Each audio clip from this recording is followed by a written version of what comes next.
Waalaikumsalam warahmatullahi wabarakatuh.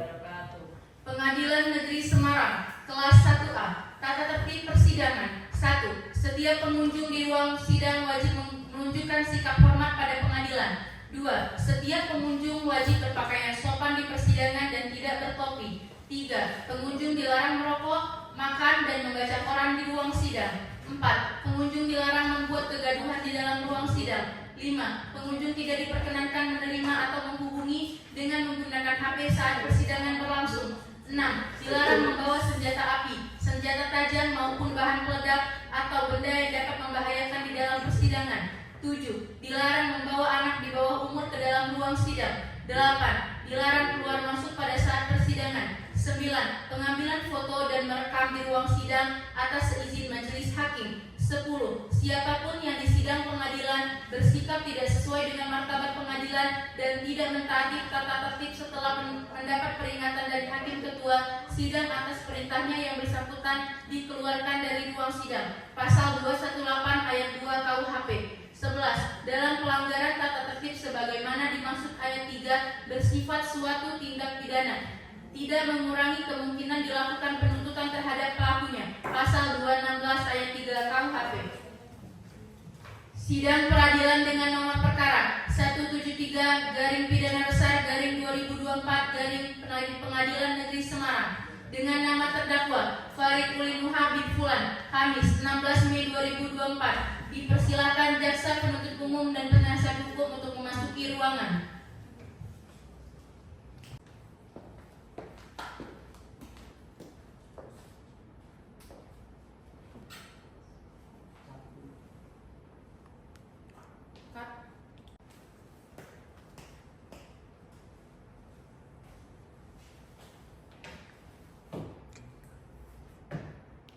Hadirin dimohon untuk berdiri. Majelis hakim dipersilahkan memasuki ruangan sidang.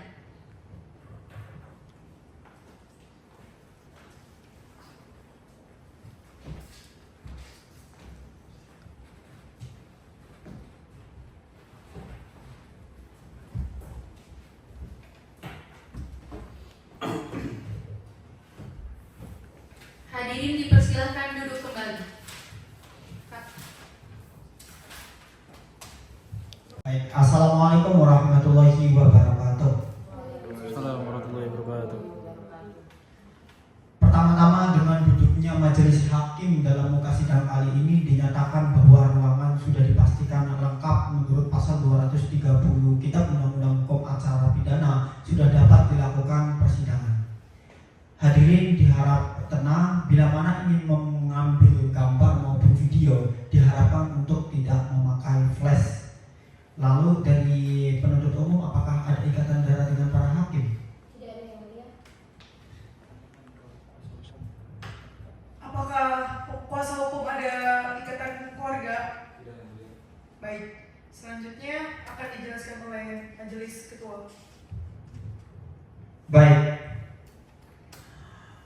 Untuk selanjutnya, sesuai penetapan Ketua Peradilan Negeri Semarang dengan nomor putusan 173/PID/OB/2024/PN Semarang, yaitu dengan ini kita selaku majelis hakim berwenang memeriksa dan mengadili perkara nomor putusan sekian-sekian dengan terdakwa yang bernama Farid Ulinuha. Dengan ketuk palu 3 kali, sidang terbuka dan dibuka untuk umum.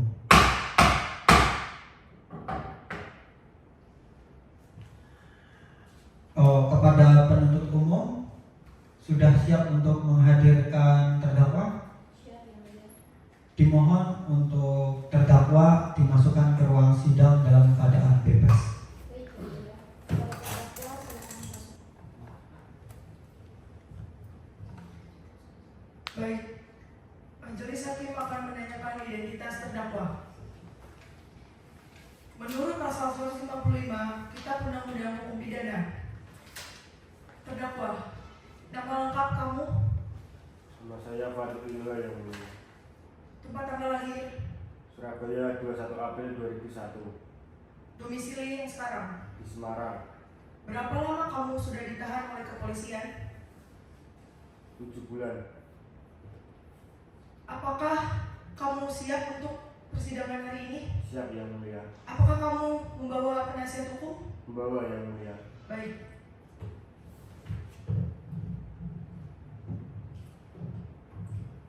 Oh, benar di sebelah kiri muka sidang ini dengan penasihat hukum dari terdakwa.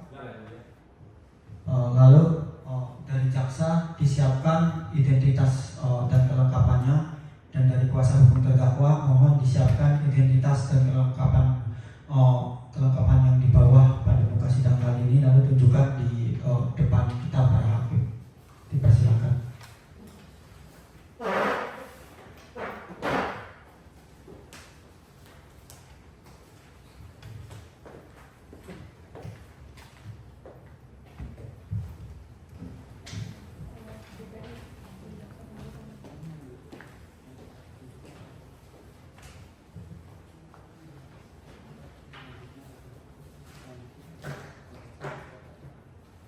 Selanjutnya adalah pembacaan surat dakwaan. Pertama, dari terdakwa apakah sudah menerima salinan dari surat dakwaan? Sudah yang mulia. Sudah. Sudah. Baik. Dari jaksa penuntut umum sudah siap untuk membacakan surat dakwaan? Siap yang mulia. Oke, dipersilahkan untuk jaksa penuntut umum berdiri lalu membacakan surat dakwaannya. Perkara dengan nomor register 173 garing pidana berat garing 2024 garing Pengadilan Negeri Semarang. Identitas terdakwa: nama lengkap Muhammad Farifudin Nuha, tempat lahir Surabaya, Jawa Timur, umur 23 tahun, tanggal lahir Surabaya 21 April 2001. Jenis kelamin laki-laki, kebangsaan Indonesia, tempat tinggal Kecamatan Ngalian, Kota Semarang, agama Islam, pekerjaan nelayan.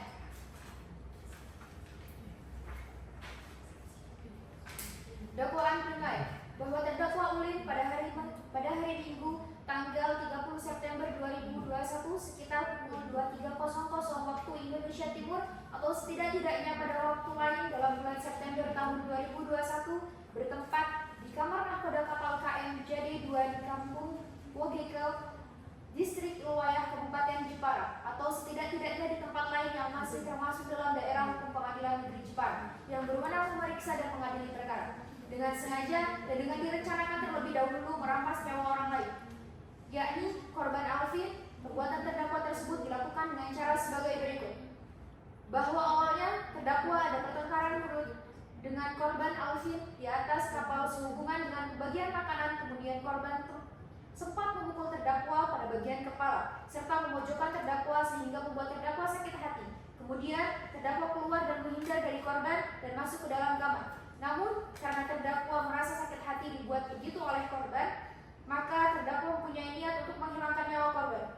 Dengan cara terdakwa keluar dari kamar dan mengambil sebuah parang yang tersimpan di bawah kemudi kapal dekat dengan alat untuk menaikkan jaring. Dan selanjutnya terdakwa menuju ke kamar korban melewati tangga kapal bagian kiri, dan setelah terdakwa masuk ke dalam kamar korban, terdakwa melihat korban sedang berbaring di tempat tidur, dan terdakwa kemudian mendekati korban. Selanjutnya terdakwa langsung mengayunkan parang ke arah kepala korban sebanyak 1 kali sehingga korban kaget, terbangun dan hendak merebut parang yang terdakwa pegang. Namun terdakwa kembali mengayunkan parang ke arah leher sebelah kanan korban yang mengakibatkan luka robek sehingga korban terjatuh ke lantai kapal.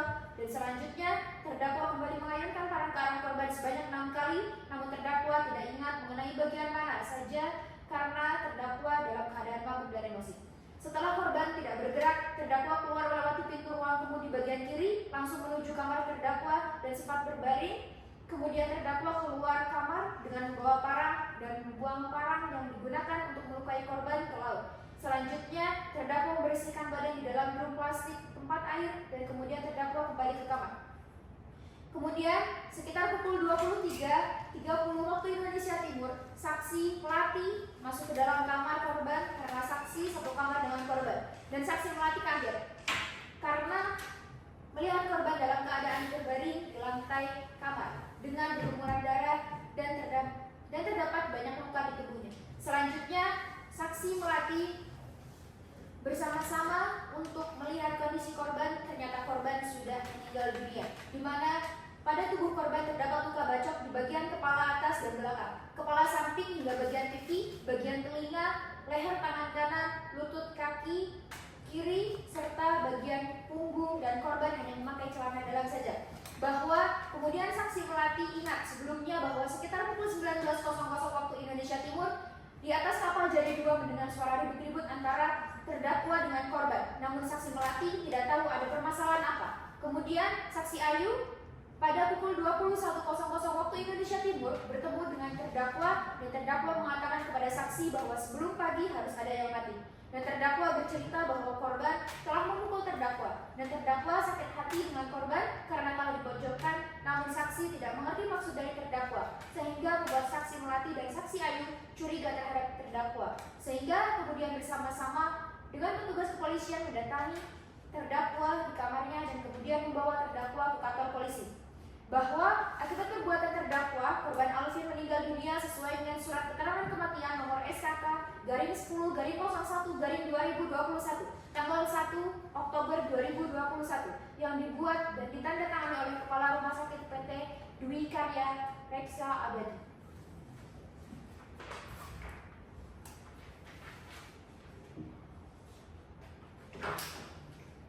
Dakwaan subsidiar bahwa terdakwa Ulin pada hari Minggu tanggal 30 September 2021 sekitar pukul 23.00 waktu Indonesia Timur atau setidak-tidaknya pada waktu lain dalam bulan September tahun 2021 bertempat di kamar nahkoda kapal KM Jari 2 di Kampung Wogikal Distrik Ilwayah Kabupaten Jepara, atau setidak-tidaknya di kamar lain yang masih termasuk dalam daerah hukum Pengadilan Negeri Jepara yang berwenang memeriksa dan mengadili perkara dengan sengaja merampas nyawa orang lain, yakni korban Alvin. Perbuatan terdakwa tersebut dilakukan dengan cara sebagai berikut.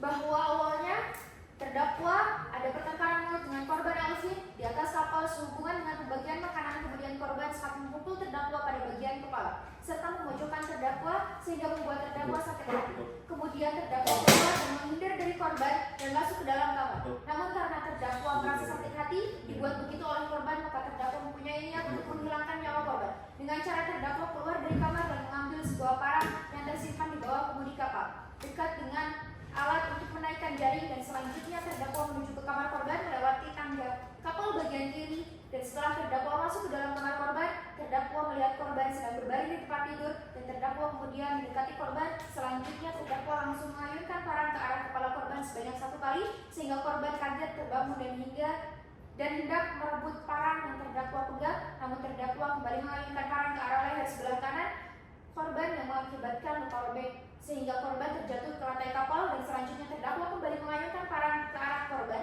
sebanyak 6 kali, namun terdakwa tidak ingat mengenai bagian mana saja karena terdakwa dalam keadaan mabuk dan emosi. Setelah korban tidak bergerak, terdakwa keluar melewati pintu ruang kemudi bagian kiri langsung menuju kamar terdakwa dan sempat berbaring. Kemudian terdakwa keluar kamar dengan membawa parang dan membuang parang yang digunakan untuk melukai korban ke laut. Selanjutnya terdakwa membersihkan badan di dalam drum plastik tempat air, dan kemudian terdakwa kembali ke kamar.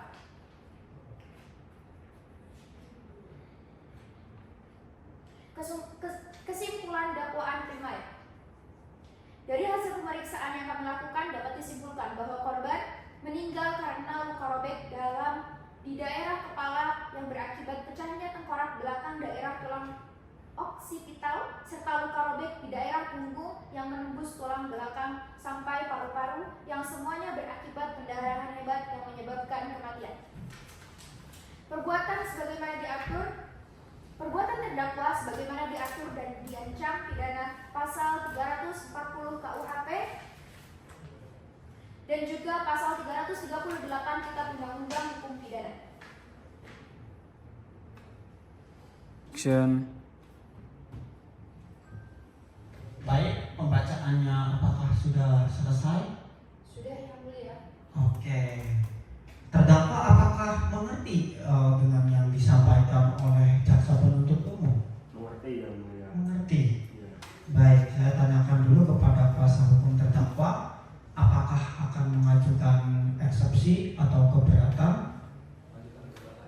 Mengajukan keberatan. Oke. Baik, dipersilahkan untuk mempersiapkan teks keberatannya terlebih dahulu. Apakah dibawakan? Dibawa. Oke. Dipersilahkan kepada kuasa hukum terdakwa untuk berdiri membacakan keberatan.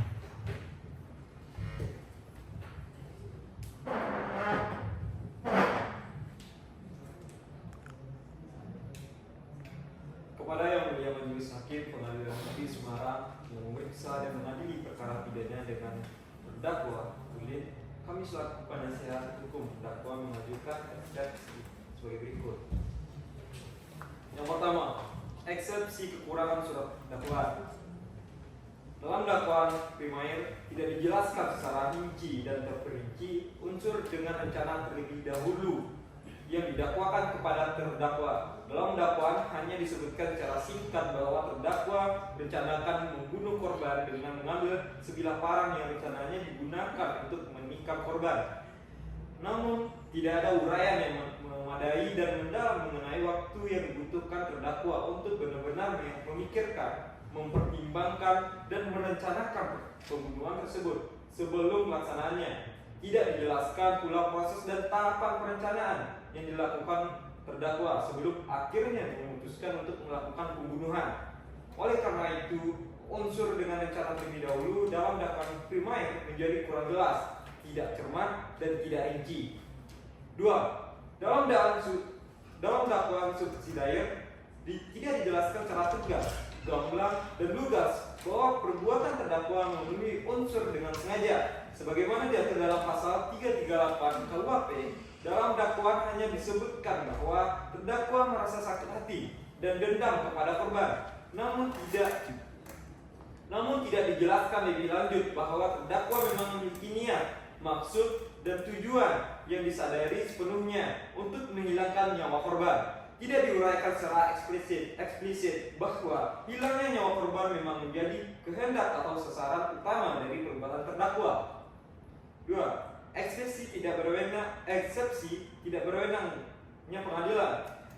Pengadilan Negeri Semarang secara absolut tidak berwenang untuk mengadili dan memutus perkara ini karena tidak pidana yang didakwakan terjadi di atas kapal KM Jade 2 yang sedang berlaut di perairan Kampung Wokel, Distrik Ilawayah, Kabupaten Jepara, yang merupakan wilayah perairan Indonesia.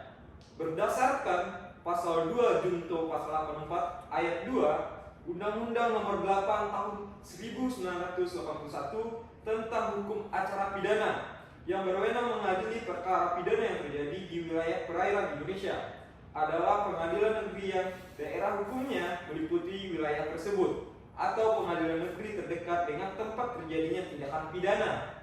Oleh karena itu, seharusnya pengadilan negeri yang berwenang mengadili perkara ini adalah pengadilan negeri yang wilayah hukumnya meliputi laut di mana kapal KM Jade 2 tersebut berlabuh, atau pengadilan negeri terdekat dari lokasi kejadian.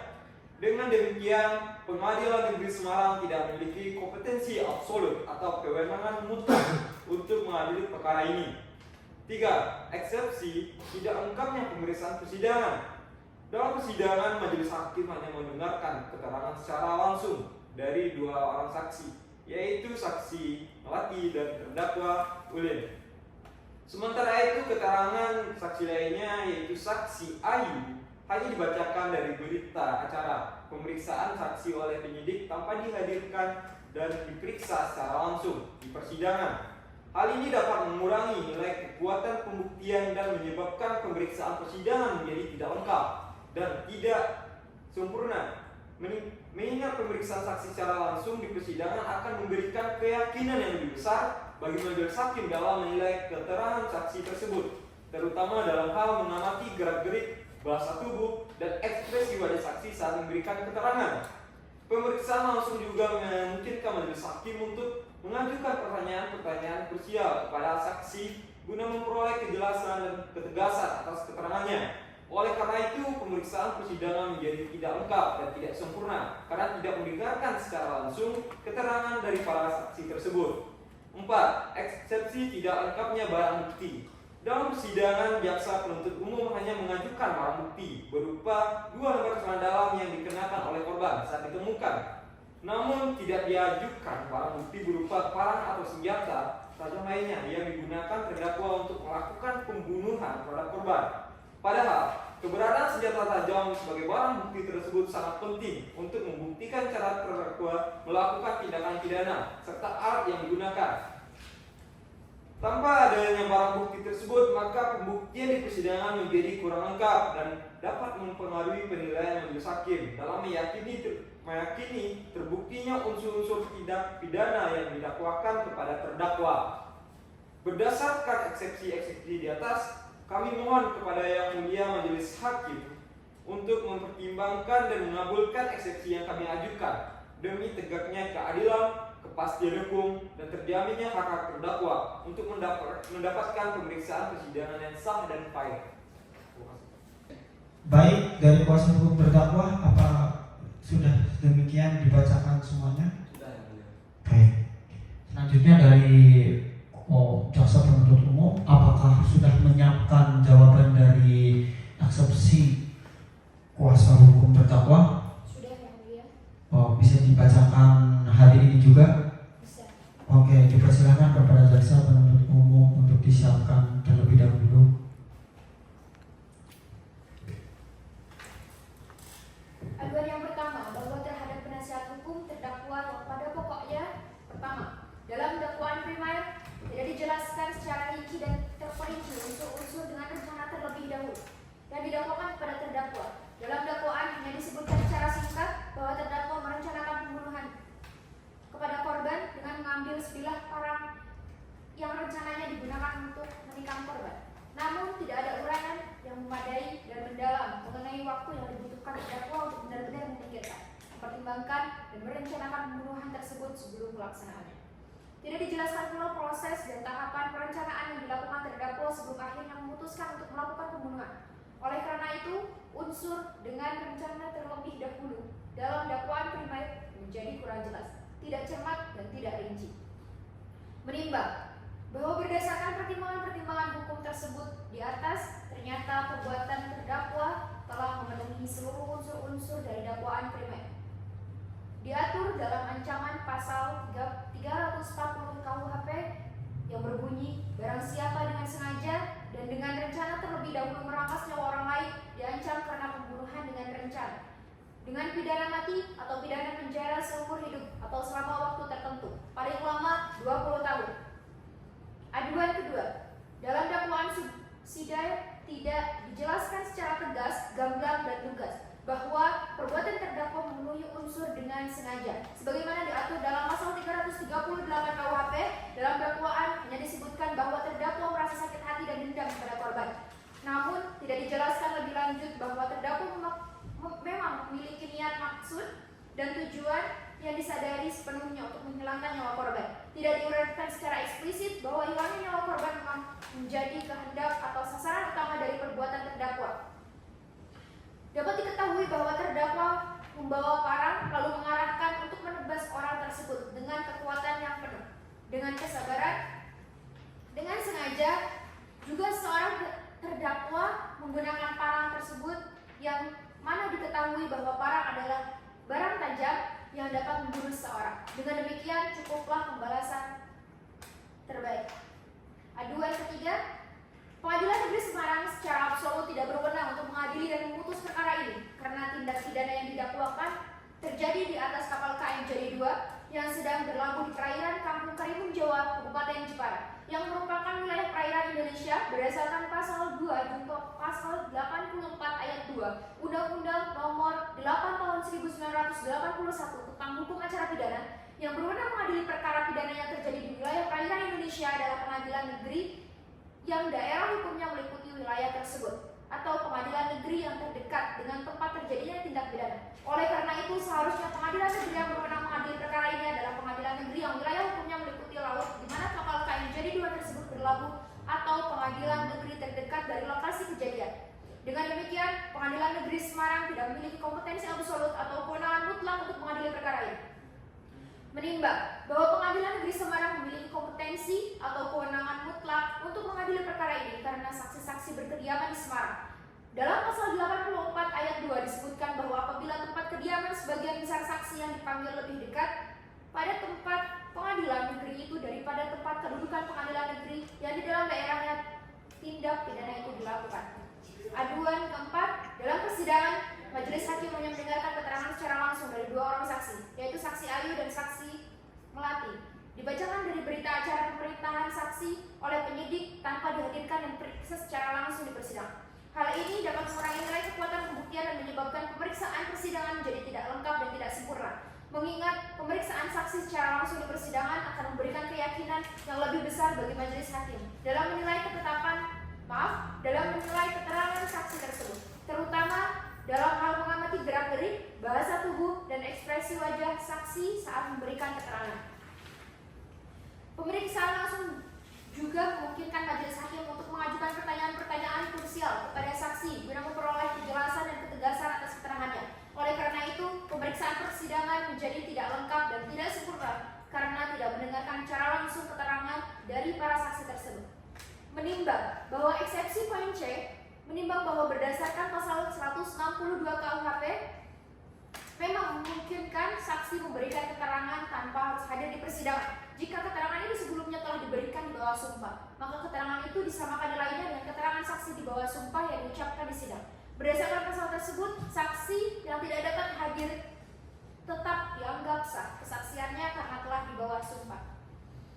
Dalam persidangan, jaksa penuntut umum hanya mengajukan barang bukti berupa aduan yang kelima. Dalam persidangan, jaksa penuntut umum hanya mengajukan barang bukti berupa 2 lembar celana dalam yang dikenakan oleh korban saat ditemukan.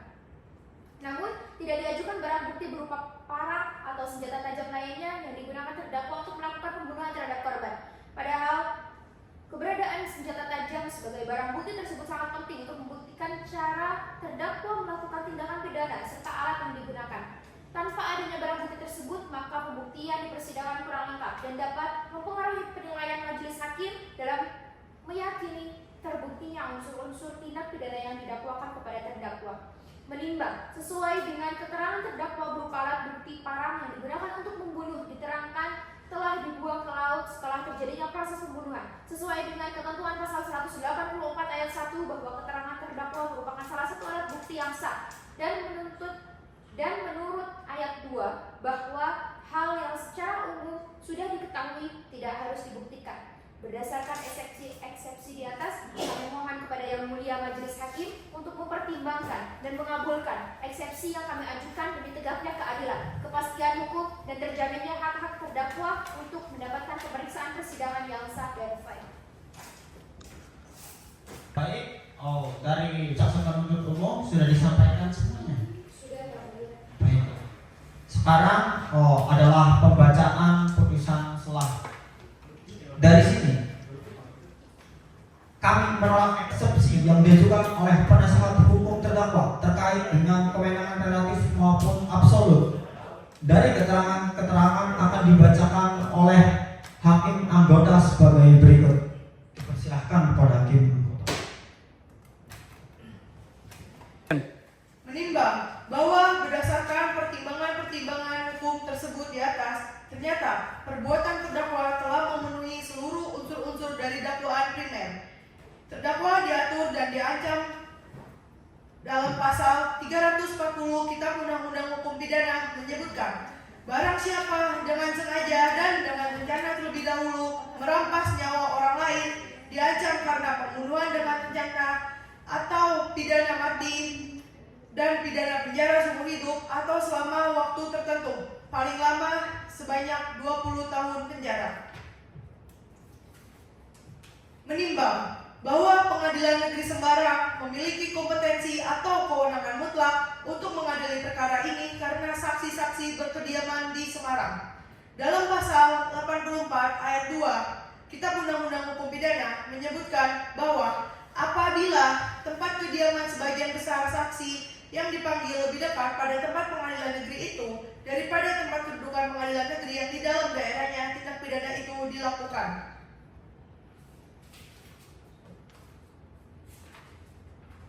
Selanjutnya akan dijelaskan oleh Hakim Anggota 2.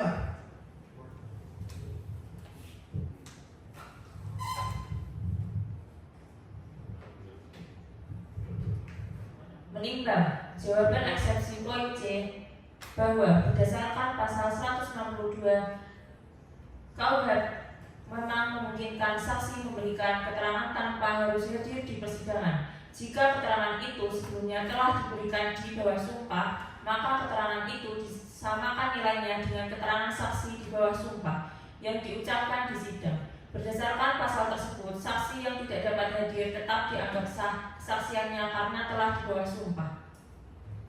Menimbang sesuai dengan keterangan terdakwa berupa alat bukti parang yang digunakan untuk membunuh diterangkan telah dibuang ke laut setelah terjadinya proses pembunuhan sesuai dengan ketentuan pasal 184 ayat 1 bahwa keterangan terdakwa merupakan salah satu alat bukti yang sah, dan menurut ayat 2 bahwa hal yang secara umum sudah diketahui tidak harus dibuktikan. Baik. Sudah dengan jelas dari kuasa hukum mendengarkan? Baik. Dengan demikian atas penjelasan dari kami, eksepsi sepenuhnya ditolak. Sidang kali ini akan diskors sampai tanggal 25 Mei mendatang 2024. Apakah dari jaksa penuntut umum berkenan untuk menghadiri? Dari terdakwa apakah berkenan untuk menghadiri? Apakah dari kuasa hukum terdakwa berkenan menghadiri pada tanggal 25 Mei 2024? Dipersilahkan untuk ke depan meja hakim terlebih dahulu menandatangani kalender top untuk menyetujui tanggal.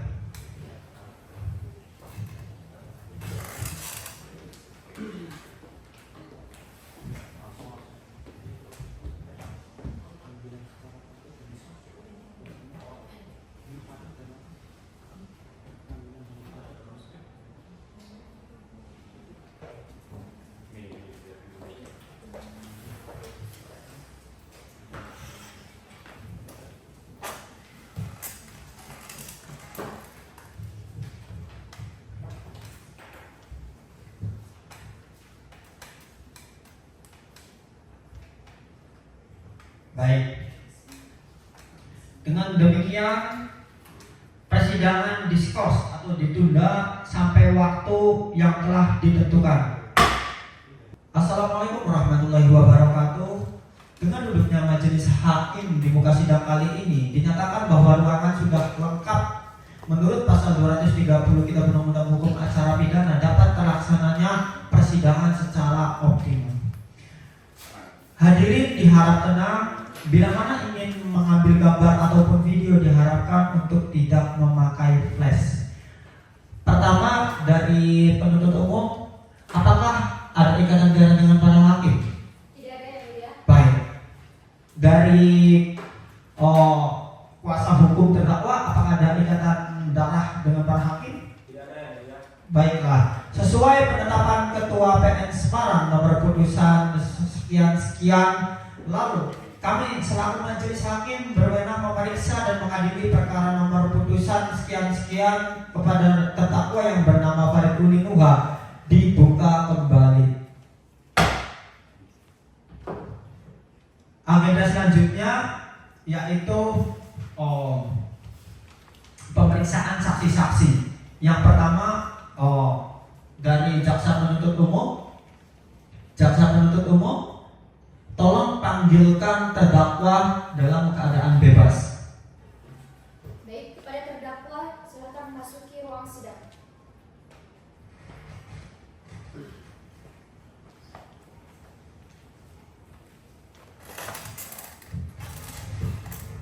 Bagaimana dari terdakwa sudah dalam keadaan sehat kali ini mendatangi ruang sidang? Ya.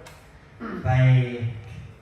Kepada terdakwa, hari ini adalah agendanya pemeriksaan saksi-saksi yang akan disaksikan juga oleh terdakwa. Jadi terdakwa silakan untuk duduk di samping kuasa hukum Anda, lalu akan dipanggilkan saksi oleh penuntut umum.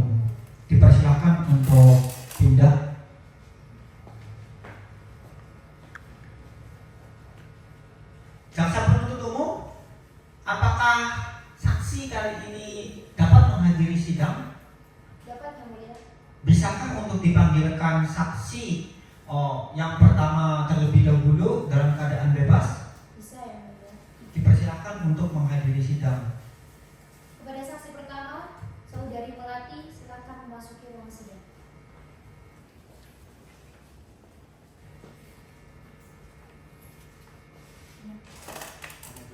Benar ini dengan saksi pertama? Benar. Oke. Saksi pertama apakah hadir ke ruang sidang dalam keadaan sehat dan penuh kesadaran? Oke. Baiklah. Pertama-tama, siapakah nama dari saksi kali ini? Melati. Baik. Melati itu tempat tanggal lahir di mana, Melati? Di Semarang, 1 Januari Tahun 2000. Baik. Melati dengan pekerjaan apa? Sebagai nelayan. Oke. Kewarganegaraan Indonesia. Sudah disatukan. Baik. Melati sudah siap. Untuk berikutnya adalah penyumpahan terhadap saksi yang nanti akan diantarkan oleh hakim anggota. Baik. Siap.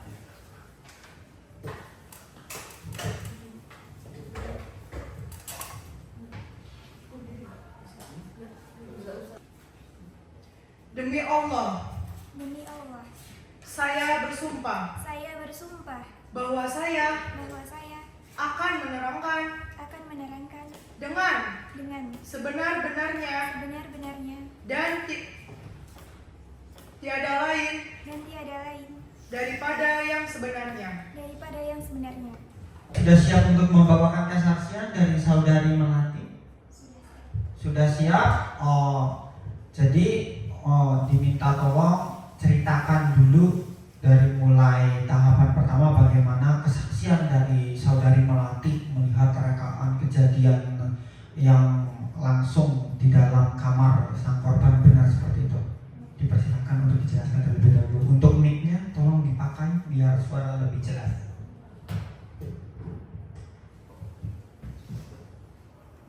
Baik, mulai awal peristiwa pembunuhan itu terjadi pada 30 September 2021 sekitar pukul 11 malam di ruang pengemudi di kamar nahkoda.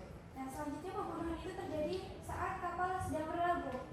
Pembunuhan itu dilakukan oleh Uling dan korbannya yaitu Alvin. Nah, korban dan terdakwa ini sama-sama bekerja di kapal. Korban pertama kali itu ditemukan oleh Ayu. Itu saksi kedua. Saat itu kondisi korban itu berlumuran darah. Nah, banyak luka bacokan dan hanya menggunakan celana dalam saja. Nah, Ayu yang menemukan korban itu merupakan bekerja sebagai maling satu, dan Ayu itu sekamar dengan korban. Lalu Ayu itu memanggil anak buah kapal lain, pihak perusahaan, dan polisi. Selanjutnya, kami lalu saya dengan Ayu itu mengecek korban. Ayu lalu menaruh jarinya di dekat hidung korban. Nah, ternyata korban itu sudah tidak bernafas atau sudah meninggal. Selanjutnya saya mendapat info kalau korban dan terdakwa itu bertengkar sebelum peristiwa pembunuhan ini terjadi. Kami atau saya dengan Ayu itu ke kamar terdakwa. Saat itu terdakwa sedang berbaring dan ada bercak darah di kamar terdakwa. Terdakwa itu menyatakan sebelumnya telah dipukul di depan teman-temannya oleh korban. Lalu terdakwa tidak bermaksud membunuh, tapi emosi karena terdakwa ini membunuh korban dengan terdakwa ini membunuh korban dengan parang yang digunakan untuk memotong ikan atau bekerja sehari-harinya. Lalu saat itu juga terdakwa diamankan polisi. Lalu korban ini mengalami luka-luka di kepala, leher, telinga, lengan bagian kanan, wajah kiri dan kanan, dan lutut belakang. Sudah. Baik, saya tanyakan terlebih dahulu karena tadi kesaksian dari saudari Melati itu masih belum menyebutkan seperti ini. Apakah saudari Melati itu bersama Ayu melihat ke dalam kamar korban langsung? Benar seperti itu? Tolong dipakai mic-nya. Benar seperti itu. Itu belum dinyalakan. saksi? Iya.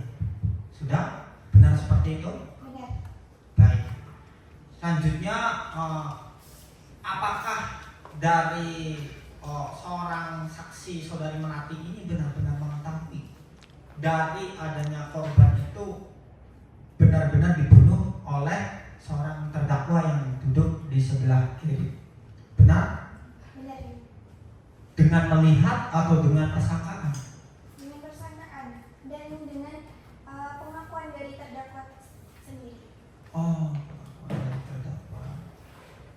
Baik. Apakah bisa menjelaskan lebih lengkap lagi mengenai bagaimana rekaan yang nanti akan dilanjutkan oleh saksi kedua Ayu? Bagaimana? Ada lagi yang ingin disampaikan?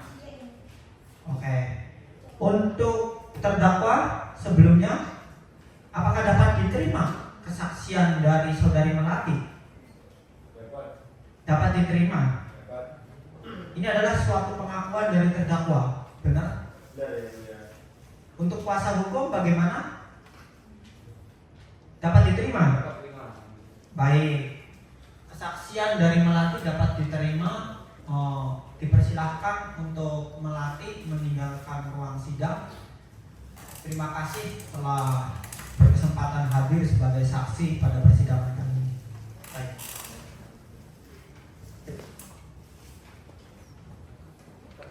Tolong dihadirkan saksi yang kedua ke muka sidang kali ini. Baik, Yang Mulia. Pada saksi 2, Saudari Ayu, silakan masuk ke ruang sidang.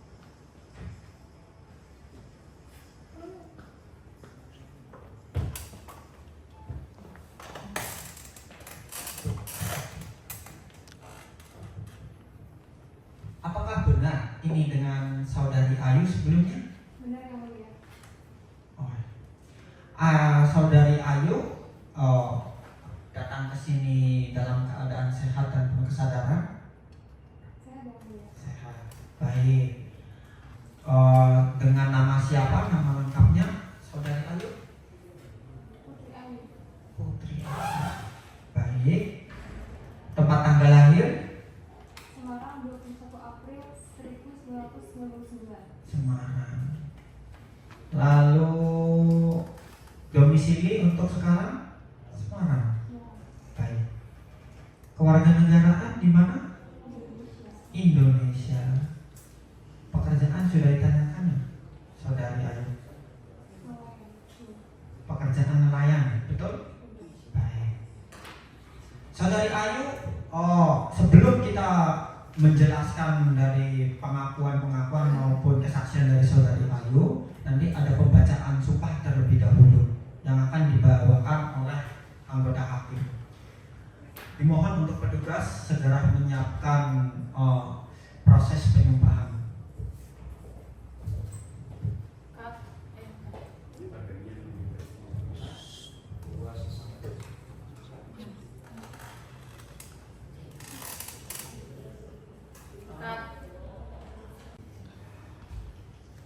Demi Allah, Demi Allah, saya bersumpah saya bersumpah bahwa saya bahwa saya akan menerangkan dengan sebenar-benarnya dan tiada lain daripada yang sebenarnya. Persilakan untuk menjelaskan terlebih dahulu. Jadi peristiwa pembunuhan ini terjadi pada hari Minggu tanggal 30 September sekitar jam 11 malam, tepatnya di ruang kemudi Kamar Mahkoda dan Mualim 1 di atas HM jadi 2 yang sedang sandar di dermaga perusahaan Dwikarya Reksa Abadi, Kampung Tegal, Semarang. Saya kenal dengan terdakwa maupun korban yang mana kedua-duanya ini sama-sama bekerja dengan saya di kapal KM Jaya 2, yaitu terdakwa sebagai anak buah kapal, sedangkan korban adalah nahkoda kapal. Pada sekitar jam setengah 12 malam, pada saat saya kembali dari kapal Dwikarya 30 untuk tidur di kamar, dan kebetulan saya itu satu kamar dengan korban. Pada saat saya memasuki kamar, saya melihat korban itu sudah dalam keadaan terbaring di lantai dan berlumuran darah dan ada luka-luka di dalam di tubuhnya. Saya melihat terakhir kali sebelum terjadi pembunuhan itu sekitar pukul jam 7 malam. Saat itu saya mendengar bahwa korban dan terdakwa ini ribut. Namun saya tidak tahu masalah yang dipeributkan itu apa. Lalu pada jam 9 malam, terdakwa itu mengatakan kepada saya bahwa sebelum pagi harus ada yang mati. Lalu terdakwa memberitahukan saya, terdakwalah yang melakukan pembunuhan tersebut dengan menggunakan sebilah parang milik kapal yang biasa digunakan untuk memotong ikan hasil tangkapan di laut, dan terdakwa juga mengakui bahwa parang tersebut telah dibuang ke laut di sekitar tempat sandar kapal jadi 2. Saya mengetahui dan masih ingat ciri-ciri parang tersebut, yaitu terbentuk dari besi yang berbentuk persegi 4 dan panjang sekitar 30 cm dan lebar sekitar 18 cm, warnanya kuning karatan dan bergagang plastik warna abu-abu.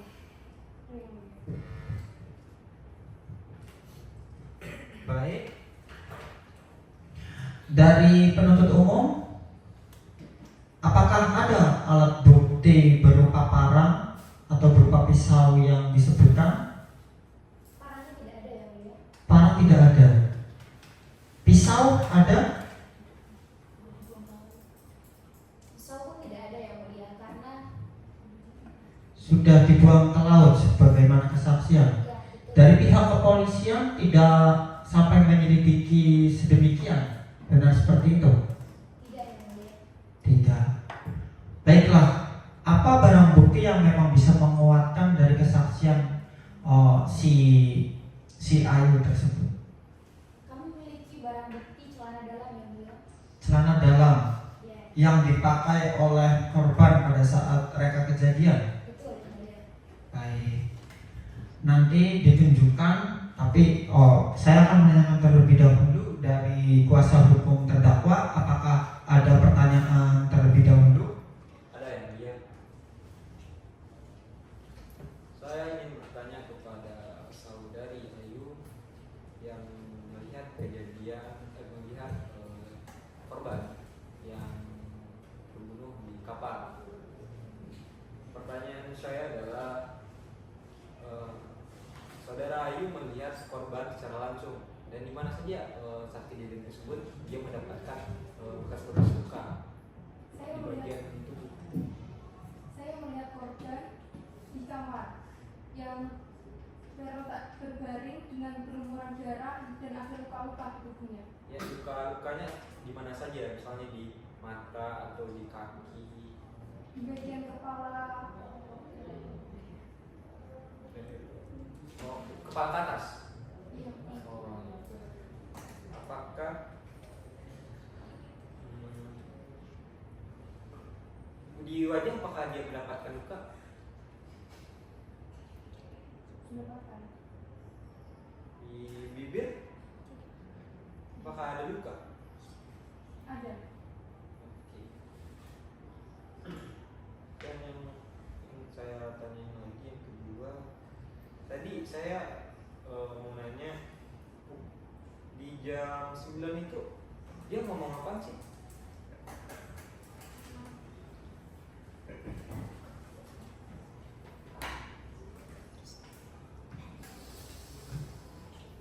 Jam 9 malam saudara ini. Oh, iya, pada jam 9 malam itu saksi ini mengatakan bahwa pagi harus ada yang mati. Dalam mati. Apakah dia itu telah saudari Ayu merasakan bahwa dia itu telah emang memiliki niat atau tidak? Sepertinya memiliki niat. Sepertinya memiliki niat. Mungkin cuma itu yang dia ingin saya tanyakan. Baik, mungkin sudah dicukupkan kesaksian dari saudara Ayu.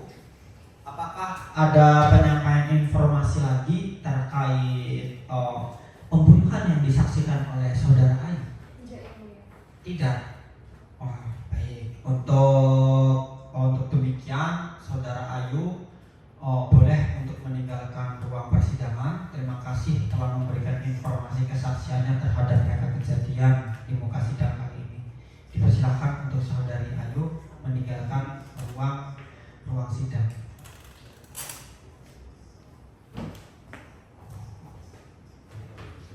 Selanjutnya adalah pemeriksaan dari terdakwa. Terdakwa dimohon untuk duduk di kursi yang telah disediakan.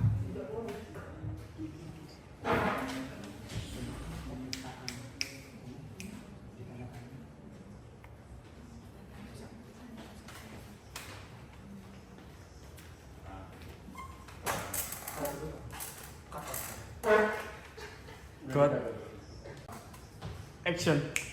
Baik, ini dengan terdakwa sudah duduk di depan kami para hakim yang telah disediakan. Kami akan memeriksa terkait terdakwa apakah memang benar dalam pengakuannya atau malah menolak dari kesaksian para saksi yang telah dijelaskan. Silakan untuk memakai pengeras suara yang ada di depan meja. Baik. Ya. Pertama saya akan menanyakan terlebih dahulu ya kepada terdakwa. Oke. Baik, terdakwa, dari kesaksian yang diberikan oleh Melati dan Ayu, apakah benar Melati dan Ayu adalah sebagai teman dari terdakwa? Benar yang mulia. Kalian berangkat satu kapal pada saat itu bersama korban juga? Iya yang mulia. Benar atas kesaksian Melati itu bahwa terdakwa terlibat suatu perkelahian yang mana terdakwa dipukul terlebih dahulu? Benar yang mulia. Oh, baik. Atas dasar motif sakit hati, benarkah seperti itu terdakwa akhirnya emosi terhadap siapa? Terhadap korban? Benar? Benar yang mulia. Benar seperti itu. Benar. Berarti dari terdakwa ini mengakui dengan pembunuhan yang direncanakan oleh terdakwa sendiri. Iya saya mengakui yang mulia. Mengakui. Iya. Bagaimana? Terdakwa apakah ada rasa penyesalan setelah membunuh korban? Ada. Penyesalan ada penyesalan. Ada yang mulia. Bisakah saudara untuk meminta maaf kepada keluarga korban? Bisa yang mulia. Atau korban dengan umur berapa sekarang ya kalau boleh tahu? Dengan umur berapa? 23. 23. Korban masih muda. Pelaku ini bisa ditetapkan sebagai pelaku. Terdakwa ternyata berumur masih muda. Oke, terdakwa. Selanjutnya terdakwa sudah secara jelas dan gamblang mengakui dirinya yang telah membunuh dari korban yang bernama Alfi. Kuasa hukum bagaimana? Ada tanggapan? Sementara Tidak ada yang mulia. kalau tidak ada nanti kita lanjut ke acara selanjutnya. Karena dari terdakwa sendiri sudah mengakui. Bagaimana? Kalau buat selamat siang waktu saya sudah Diserahkan kepada terdakwa. saya salah. Baik. Hakim anggota ingin menanyakan terlebih dahulu terhadap terdakwa. Tidak ada. Hakim anggota? Tidak yang mulia. Baik. Baik, acara selanjutnya adalah jaksa penuntut umum sudah siap untuk membacakan surat tuntutannya di muka sidang ini. Sudah siap. Baik. Diharapkan untuk jaksa penuntut umum berdiri terlebih dahulu dan langsung saja membacakan surat tuntutannya di muka sidang kali ini. Surat tuntutan nomor register perkara 173 garing pidana biasa garing 2024 garing Pengadilan Negeri Semarang. Identitas terdakwa: nama lengkap Muhammad Farid Nuha, tempat lahir Surabaya, Provinsi Jawa Timur, umur 23 tahun, tanggal lahir 26 Mei 2001, jenis kelamin laki-laki, kebangsaan Indonesia, tempat tinggal Kecamatan Ngalian, Kota Semarang, agama Islam, pekerjaan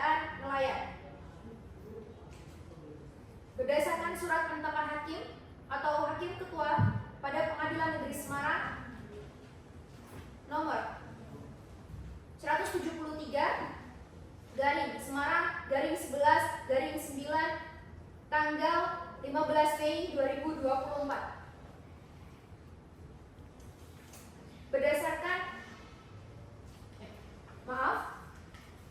Bahwa terdakwa Ulin pada hari Minggu tanggal 30 September 2021 sekitar pukul 23.00 waktu Indonesia Timur atau setidak-tidaknya pada waktu lain dalam bulan September tahun 2021 bertempat di kamar nakoda kapal KM Jari 2 di Kampung Mogekel, Distrik Ilwaya, Kabupaten Jepara, atau setidak-tidaknya di tempat lain yang masih termasuk dalam daerah hukum Pengadilan Negeri Jepara yang berwenang memeriksa dan mengadili perkara dengan sengaja dan dengan direncanakan terlebih dahulu merampas nyawa orang lain. Bahwa awalnya terdakwa ada pertengkaran mulut dengan korban Alvin di atas kapal sehubungan dengan pembagian makanan, kemudian korban sempat memukul terdakwa pada bagian kepala serta memojokkan terdakwa sehingga membuat terdakwa sakit hati. Kemudian terdakwa keluar dan menghindar dari korban dan masuk ke dalam kamar dan berniat untuk membunuh korban pada malam itu.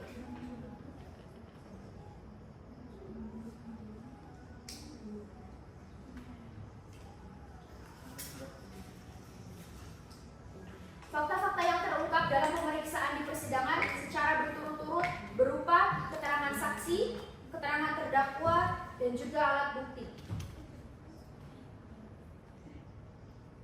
Yang pertama, keterangan saksi.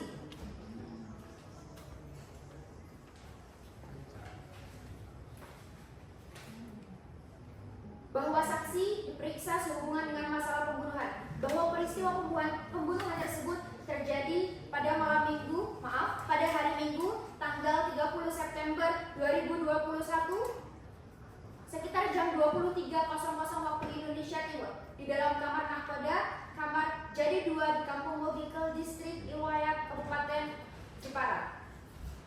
Bahwa pada waktu itu korban dan terdakwa sama-sama bekerja di kapal KM Jari 2 milik PT Dwi Karya Reksa Abadi. Bahwa korban pertama kali ditemukan oleh saksi Ayu, di mana waktu ditemukan korban sudah berlumuran darah. Terdapat banyak luka bacokan, benda tajam, dan korban hanya mengenakan celana dalam saja di dalam kamarnya.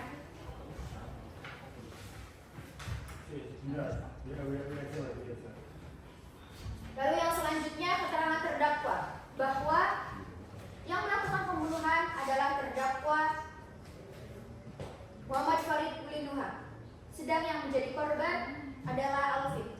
Bahwa saksi kenal dengan terdakwa maupun korban yang mana keduanya sama-sama bekerja dengan saksi di kapal KM Jari 2, yaitu terdakwa sebagai anak buah kapal, sedangkan korban adalah nahkoda kapal. Bahwa pada saat saksi menemukan korban sudah dalam keadaan berbaring di lantai kamarnya dengan kondisi berlumuran darah dan tubuhnya penuh luka. Keterangan saksi Melati, bahwa saksi menerangkan bahwa saksi diperiksa karena sehubungan dengan masalah pembunuhan. Bahwa peristiwa pembunuhan tersebut terjadi pada hari Minggu tanggal 30 September 2021 sekitar jam 23.00 waktu Indonesia Timur di atas kapal KM Jari 2, tepatnya di ruang kemudi kamar nahkoda, dan Mualim 1 di atas kamar Jari 2 yang sedang sandar di dermaga perusahaan Dwi Karya Reksa Abadi. Bahwa saksi kenal dengan terdakwa maupun korban yang mana keduanya sama-sama bekerja dengan saksi di kapal KM Jari 2, yaitu terdakwa sebagai anak buah kapal sedangkan korban adalah nahkoda kapal. Saksi Ayu, bahwa saksi menerangkan diperiksa karena sehubungan dengan masalah pembunuhan. Bahwa yang melakukan pembunuhan adalah terdakwa Muhammad Farid Ulinuha, sedangkan yang menjadi korban adalah Alvin. Bahwa saksi kenal dengan terdakwa maupun korban yang mana keduanya sama-sama bekerja dengan saksi di kapal KM Jari 2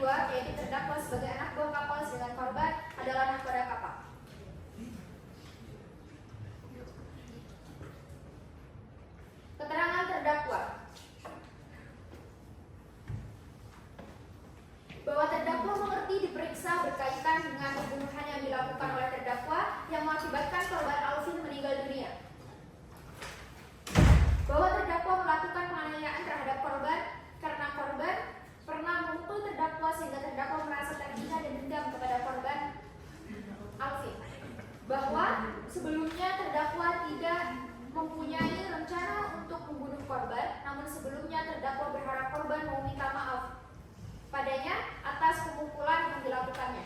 Tetapi korban tidak pernah meminta maaf kepada terdakwa sehingga terdakwa dendam kepada korban. Bahwa setelah terdakwa menganiaya korban, kemudian terdakwa masuk ke kamar terdakwa dan berbaring di tempat tidur memikirkan bahwa terdakwa sudah membunuh korban.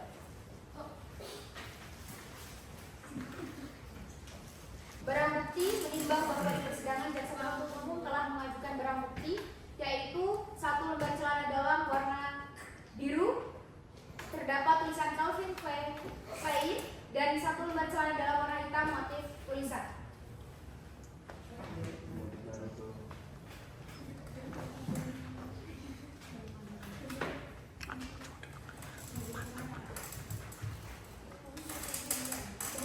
Menimbang bahwa berdasarkan fakta-fakta hukum tersebut di atas, majelis akan mempertimbangkan apakah terdakwa dapat dipersalahkan telah melakukan tindak pidana sebagaimana yang didakwakan oleh jaksa penuntut umum.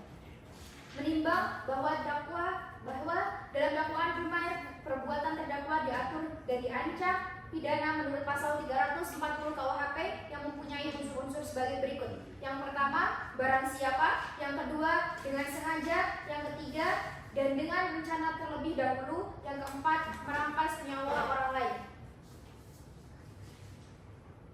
Dengan demikian jelaslah bahwa unsur dari pasal 340 sudah terbukti bila secara sah dan meyakinkan. Berdasarkan uraian kami tersebut di atas, maka kami berkesimpulan bahwa dakwaan primer yang didakwakan sudah terbukti dengan sah dan meyakinkan, yaitu melakukan tindak pidana pembunuhan berencana atau menghilangkan nyawa orang lain, melanggar pasal 340 KUHP sebagaimana yang didakwakan dalam dakwaan primer.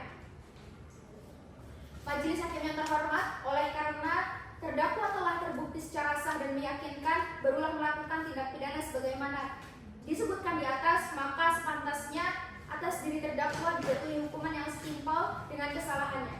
Namun, sebelum kami sampai pada tuntutan pidana atas diri terdakwa, perkenankanlah kami terlebih dahulu mengemukakan hal-hal yang kami jadikan bahwa pertimbangan dalam tuntutan pidana ini, yakni hal-hal yang memberatkan. Yang pertama, perbuatan terdakwa meresahkan masyarakat. Yang kedua, perbuatan terdakwa sangat sadis. Yang ketiga, perbuatan terdakwa menyebabkan istri dan anak korban kehilangan kasih sayang. Hal-hal yang meringankan. Yang pertama, terdakwa belum pernah dihukum. Yang kedua, terdakwa bersikap sopan di persidangan dan mengakui terus terang perbuatannya. Yang ketiga, terdakwa masih muda dan diharapkan bisa berubah di masa yang akan datang. Berdasarkan uraian kami di atas, kami jaksa penuntut umum dalam perkara ini dengan memperhatikan ketentuan undang-undang yang bersangkutan dalam perkara ini memutuskan menuntut terdakwa dengan beberapa tuntutan. Yang pertama, menyatakan terdakwa Ulin telah terbukti secara sah dan meyakinkan bersalah melakukan tindak pidana pembunuhan berencana. Yang kedua, menjatuhkan pidana terhadap terdakwa oleh karena itu dengan pidana penjara selama 5 tahun penjara. Yang ketiga, menetapkan lamanya masa penahanan yang telah dijalani oleh terdakwa dikurangkan seluruhnya dari pidana yang dijatuhkan. Yang ketiga, memerintahkan agar terdakwa tetap ditahan. Dan yang selanjutnya, membebankan biaya perkara kepada terdakwa sebesar Rp1.000. Demikianlah tuntutan pidana ini kami bacakan dan serahkan dalam sidang hari ini, hari Selasa 30 Mei 2024. Jaksa penuntut umum.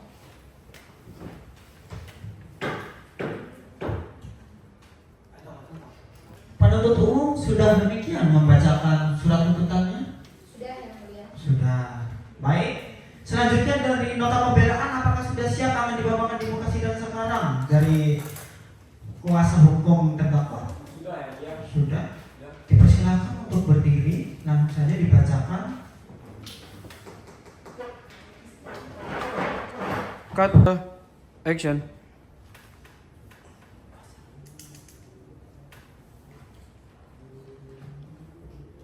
Kepada Yang Mulia Majelis Hakim Pengadilan Negeri Semarang kelas 1, dengan hormat bersama ini kami selaku tim penasihat hukum terdakwa Ulin dalam perkara pembunuhan terhadap Alvin mengajukan nota pembelaan sebagai berikut. Yang pertama, perlu digarisbawahi bahwa terdakwa tidak memiliki niat awal untuk melakukan pembunuhan. Berdasarkan fakta persidangan, kejadian bermula ketika korban memukul dan memojokkan terdakwa. Pukulan dan perlakuan tidak terpuji dari korban ini memicu rasa sakit hati, dendam, dan emosi terdakwa. Dalam keadaan kalut dan marah, terdakwa mengambil parang yang memang bisa digunakan untuk aktivitas melaut. Terdakwa hanya bermaksud untuk menikam korban sebagai balas atas penganiayaan yang dialaminya, bukan bermaksud untuk membunuh. 2. Namun situasi kemudian menjadi tidak terkendali dan terdakwa kehilangan kontrol diri saat berhadapan dengan korban. Fakta bahwa terdakwa dalam keadaan mabuk saat itu turut memperburuk kemampuannya untuk mengendalikan emosi dan rasionalitas. Mabuk adalah keadaan yang memang mempengaruhi kontrol seorang di atas tindakannya, ditambah dengan rasa dendam dan amarah yang memuncak akibat penganiayaan dari korban. Hal tersebut memicu terdakwa untuk berbuat di luar kendali. 3. Harus diakui bahwa cara terdakwa menyerang korban dengan mengayunkan parang berulang kali ke arah tubuh korban, terutama bagian vital seperti kepala, leher, dan wajah, adalah perbuatan yang sadis. Namun perlu diingat bahwa ini bukan pembunuhan berencana yang direncanakan secara matang. Kejadian ini murni spontan dan dilatari oleh kekalutan serta luapan emosi terdakwa saat itu akibat penganiayaan yang dialaminya dari korban. 4. Di sisi lain terdakwa masih sangat muda belia, baru berusia 25 tahun. Vonis hukuman yang terlalu berat dapat menghancurkan masa depan terdakwa dan menghilangkan kesempatan untuk memperbaiki diri. Usia muda membuat terdakwa pantas diberi keringanan hukum agar tidak terlalu lama kehilangan masa depan dan kesempatan hidupnya. Terlebih terdakwa berpotensi dapat dibesarkan kembali dengan pembinaan yang tepat, mengingat ia belum menikah dan tidak memiliki tabungan keluarga. 5. Meski perbuatan sadis, namun terdakwa telah menunjukkan penyesalan dengan mengaku terus terang, meminta maaf kepada keluarga korban, dan bersikap sopan selama persidangan. Ini mengindikasikan bahwa terdakwa memiliki prospek baik untuk insaf dan memperbaiki diri jika diberikan hukuman yang tidak terlalu berat. Hukuman yang tidak terlalu membuat putus asa dapat membantu terdakwa untuk merenungi kesalahannya dan lebih termotivasi untuk menjadi lebih baik saat kembali ke masyarakat nanti. 6. Fakta persidangan juga mencatat bahwa terdakwa belum pernah dihukum sebelumnya. Ia melakukan pembunuhan di luar kendali kontrol diri sebagai akibat penganiayaan spontan dari korban, bukanlah perbuatan berdasarkan kejahatan yang terencana atau pembunuhan sadis berencana. Oleh karena itu, terdakwa tidak sepantasnya dijatuhi hukuman yang setimpal dengan pelaku pembunuhan sadis berencana. Kami mengakui bahwa perbuatan terdakwa tetap harus dihukum sesuai dengan rasa keadilan yang berlaku. Namun kami memohon keringanan hukum dengan mempertimbangkan faktor-faktor seperti usia yang masih muda, provokasi atau penganiayaan dari korban terlebih dahulu, penyesalan terdakwa, hingga fakta ini bukanlah pembunuhan berencana. Hukuman yang tidak terlalu membuat putus asa tetap bisa memberi efek jerah dan pelajaran berharga bagi terdakwa untuk menghargai. Demikianlah nota pembelaan yang kami sampaikan. Semoga yang mulia majelis hakim dapat mempertimbangkan dalam memutuskan hukuman yang adil, bijak, serta mendidik, sekaligus memberi harapan dan masa depan bagi terdakwa untuk dapat kembali membaur di masyarakat. Atas perhatian yang tentunya kami ucapkan terima kasih. Baik. Oke, dengan demikian sudah dapat diselesaikan nota pembelaan yang dibawakan oleh kuasa hukum terdakwa. Nah, selanjutnya adalah replik duplik. Yang pertama, replik dari jaksa penuntut umum. Apakah menyediakan persoalan replik yang akan dibicarakan pada muka sidang kali ini? Tidak ada yang mulia. Tidak ada. Semuanya sudah dipastikan secara jelas? Sudah, Yang Mulia. Baik. Selanjutnya dari kuasa hukum terdakwa, apakah ada? Tidak ada yang mulia. Tidak ada. Tidak ada. Dengan ini persidangan sudah secara jelas kita agendakan untuk persidangan berikutnya, yaitu putusan. Baik, kita putuskan untuk tanggal terlebih dahulu, tanggal 5 Juni 2024. Apakah dari jaksa penuntut umum dapat menyetujui? Apakah dari terdakwa dapat menyetujui? Apakah dari kuasa hukum terdakwa dapat menyetujui? Baik, silakan ke depan tanda tangan kalender kop. Lalu kita akan melaksanakan sidang pada tanggal yang telah ditentukan.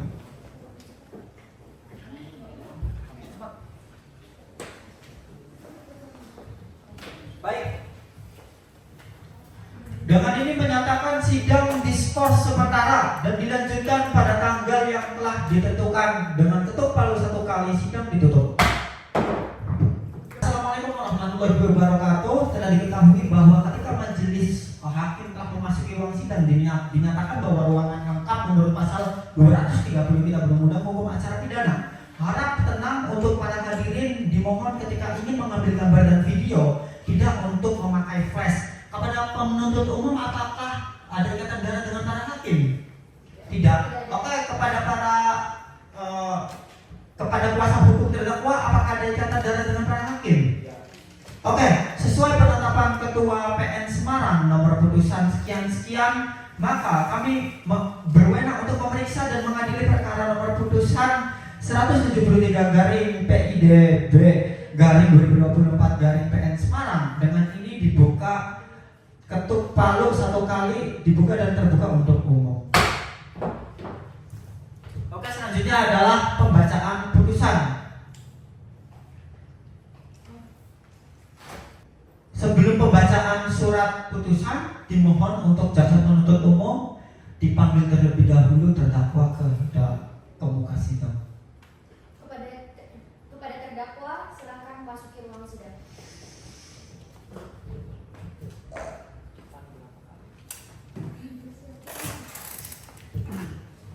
Baik, terdakwa sudah datang dalam keadaan sehat kali ini. Siap Yang Mulia. Sudah dapat dipahami bahwa hari ini adalah kita memberikan putusan. Baik.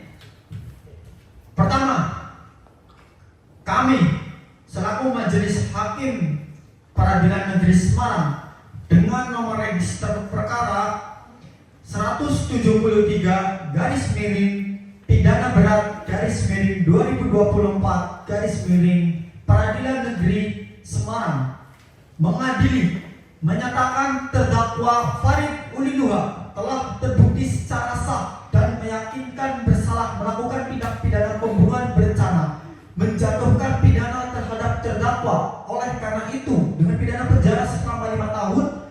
Yang ketiga, menetapkan lamanya masa penanganan yang telah dijalani oleh terdakwa dikurangi seluruhnya dari pidana yang dijatuhkan. Lalu selanjutnya memerintahkan agar terdakwa tetap ditahan. Selanjutnya menetapkan barang bukti berupa 1 lembar celana dalam warna merah terdapat tulisan Calvin Klein. Yang kedua yaitu lembar celana dalam warna hitam motif tulisan dirampas untuk dimusnahkan, membebankan biaya perkara kepada terdakwa sebesar Rp1.000. Demikianlah diputuskan dalam rapat musyawarah Majelis Hakim Pengadilan Negeri Semarang pada hari Senin tanggal 5 Juni 2024 oleh kami Muhammad Khorizidan selaku Ketua Hakim Pengadilan Negeri Semarang dan Hakim Anggota Salsa Nabila, lalu Hakim Anggota Zahra Kaulani Badania. Dengan ini kami menyatakan bahwa terdakwa bersalah. Demikian sidang ditutup.